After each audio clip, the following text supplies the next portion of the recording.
What's up, guys? It's your man Dominic D. Hargrove. Beautiful day out here. I'm on Ocean Drive, South Beach. Probably if you've been out here, you recognize the strip. Quick video for you.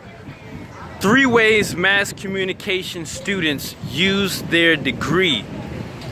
And keep on emailing me. I love getting feedback from you. Email me at iamtheslightedge@gmail.com.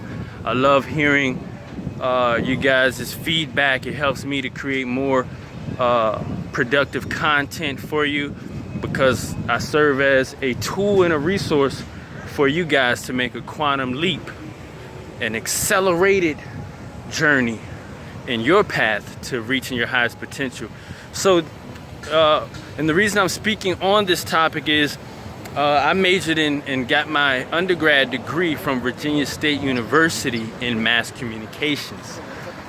One of the most fun times of my life.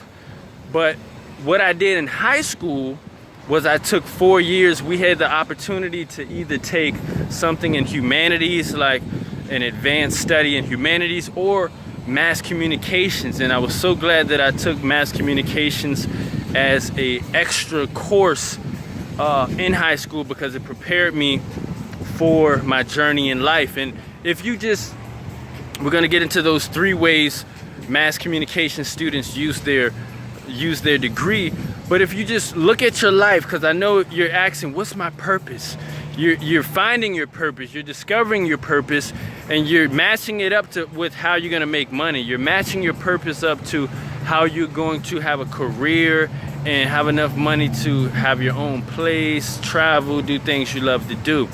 And I understand that journey. So I want to give you some jewels from my experience. So the first way mass communication students use their degree is by finding a focus, finding a specialized niche, finding some type of specialized knowledge. I know you're a mass comm student, whether you're a current student, even a former student trying to figure things out, or you're gonna major, you're trying to pick which major you're gonna major in. No matter where you're at in the timeline of your career, finding a specialized knowledge, a niche, a specialty.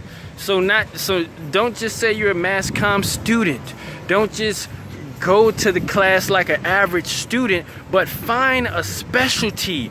It might be a concentration, it might be a public relations, it might be TV, radio, it might be even with models. In modeling, you have people who do like straight headshots and picture modeling, and you have people who are tall enough and can fit that, the prerequisites for doing runway modeling and in-person modeling. So when it comes to mass comm, not even just TV, radio, or public relations, what field, what area of study do you like? What knowledge or information do you want to communicate to the masses? All right, so find a specialized knowledge to do research on. Find a specific niche or a specific concentration of valuable information or valuable skill set that you want to focus on, that you want to master, that information. You want to master that know-how. So that's the first thing mass communication students do and should do. Find a specialized niche, find specialized knowledge, find a focus in that field, so you can be a walking specific, not a generality floating around. Second thing you want to do is find a mentor. That's one of the greatest things that happened to me, and I've had several mentors in my life. I've even had virtual mentors, people who I've never met before, but through videos, through mediums of technology, I've been able to benefit from their information, from their lives. But as far as my mentor, I met my mentor actually when I was graduating from undergrad. I was actually graduating with my degree in mass communications at Virginia State University, and I met Marty through a friend who I met at the gym. And Marty really benefited my life because you know, the reason why you have a mentor is to gain access to what they know. They might be further along in the journey than you are. They may be further along in the experience than you are, so they can help you make that quantum leap, that jump, that accelerated learning phase. And Marty introduced me to some books that I didn't read in college, books that my professors didn't mention to me, books like Think and Grow Rich by Napoleon Hill, Master Key to Riches by Napoleon Hill, Robert Kiyosaki. And these books and this knowledge from my mentor helped me to even have a better view and a better perspective of my purpose. And in that book, Think and Grow Rich and Master Key to Riches by Napoleon Hill, research him, look it up, buy the book. He talks about having a definite major purpose and having a definite major plan. So if you're watching this video right now, that's what you're seeking. That's what you're seeking to define for yourself. That's what you're seeking to gain clarity for yourself in your own life, is a definite major purpose and a definite major plan. A why, know your why, and then knowing a what and a how to accomplish that why. So that's the second thing Mass Comm students do with their degree. They get a mentor. And the third thing is think like an entrepreneur. Think like a business owner.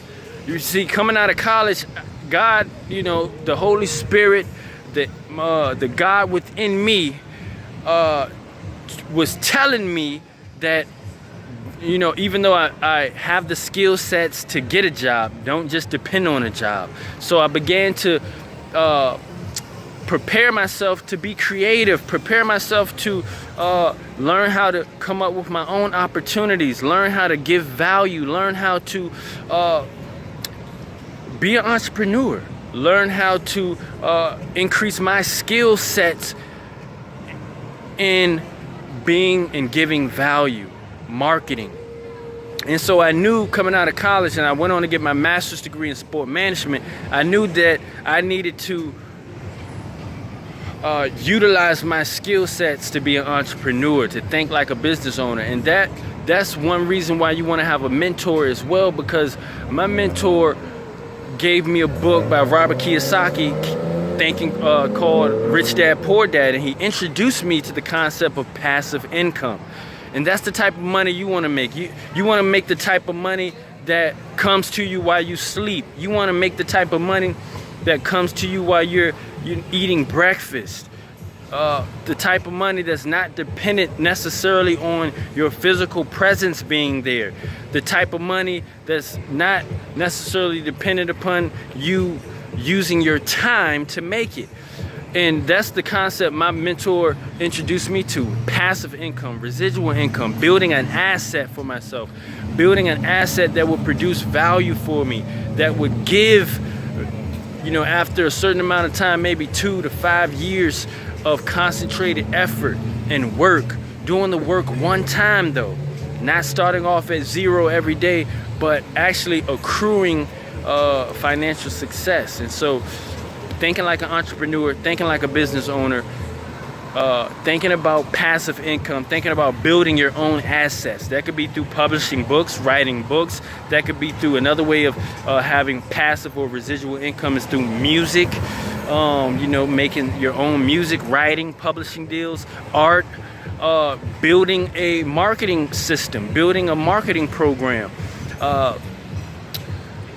being a business owner. So whether you're in college, if that's the route you choose, even though you may get a job, get a good paying job, you got the skill sets to make yourself valuable in the marketplace, think like an entrepreneur, think like a business owner. And that's one thing that's going to help you make it to the next level and really define your purpose and define your plan. All right, so I hope this helps you. Don't forget to send me an email to iamtheslightedge@gmail.com. Let me know what school you go to, what's your major, and what's your plan. Like, what do you see yourself doing to make money as a career? All right, peace.